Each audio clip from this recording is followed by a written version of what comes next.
Hello everybody, as I promised in my previous video that I will bring a video for you that how we will configure Yum as a remote server. Okay, so now in this tutorial I will tell you how we can configure Yum server as a remote Yum server. Okay, so for this we will need a ISO file of your Red Hat Linux. So here I am using here Red Hat 5. Okay, RHEL version 5. So I have this file, ISO file. I have kept this in this just where it is. Okay, in the app I have kept it in the software and important software. Here it is, you can see the RHEL 5. Okay, this is the ISO file. Now I have to open this. Okay, I will mount it. Okay, now it is mounted, and now what we have to do, we have to copy a folder named server. Okay, here it is, you have to just copy this folder. I just copied, and you have to paste at another place. Okay, wherever you want.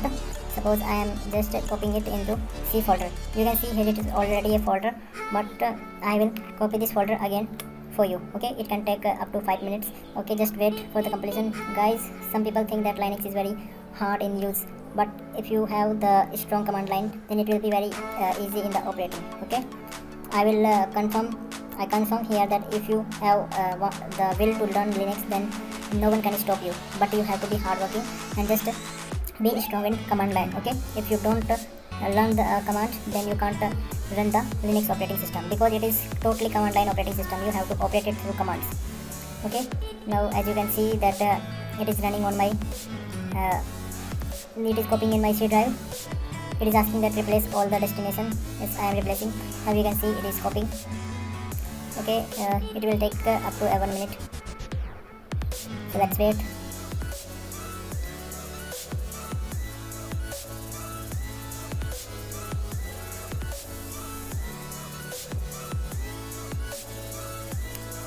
But first of all, friends, I will tell you that why we need to make Windows as a remote server.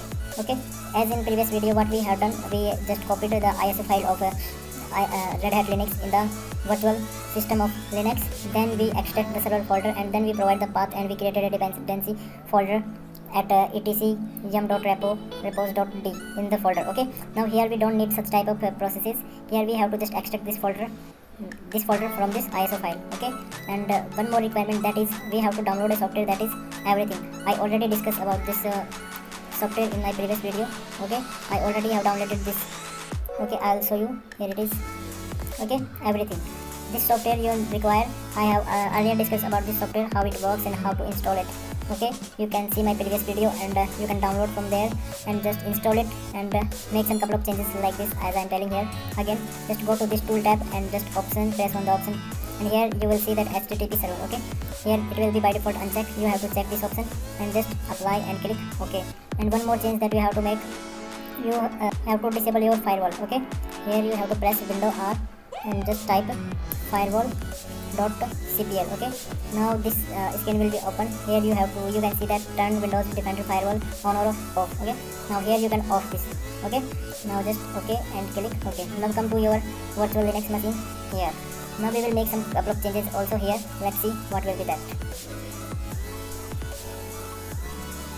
Okay, let me change the terminal. I will work in the text mode, so let's log in here. Root 1 2 3 4 5 6. Okay, now I am in the terminal first, as you can see, TTY.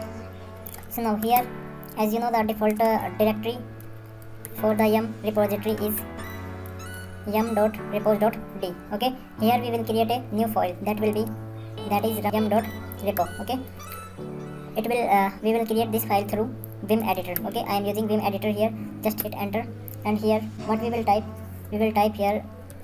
Okay, bracket yum.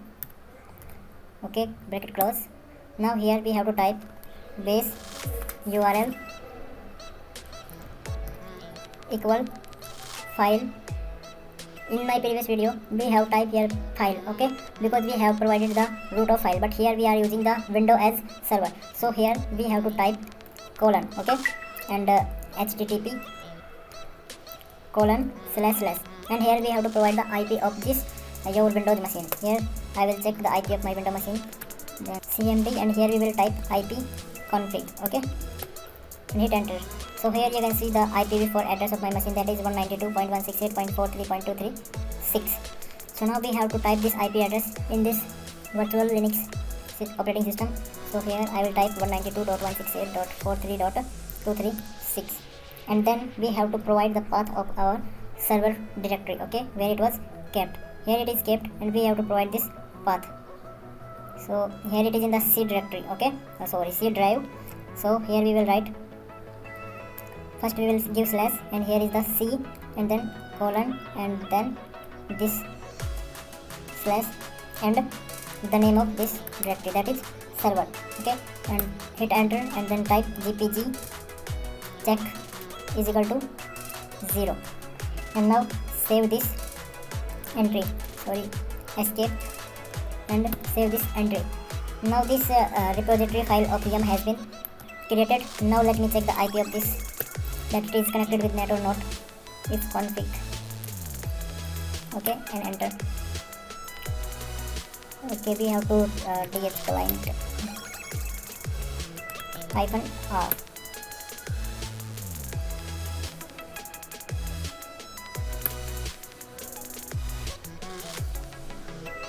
Okay, now the IP of my system is renewed. Now you can check the IP config.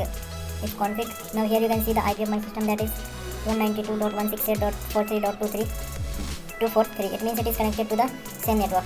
Now what we'll have to do, we will check that yum is installed or not. So for this yum install perl, okay, hit enter. Now you will see that yum is working, and I already installed perl, so it is showing that it is already installed and latest version. Okay, we will install other package like php, okay. So now you can see that it is installing php in my machine, okay. So in this way you can configure yum remote server in your Linux operating system. So thank you guys for watching my video. Keep like my video and hit bell icon also. If you find something valuable in this video, please share it with your friend. Thank you guys.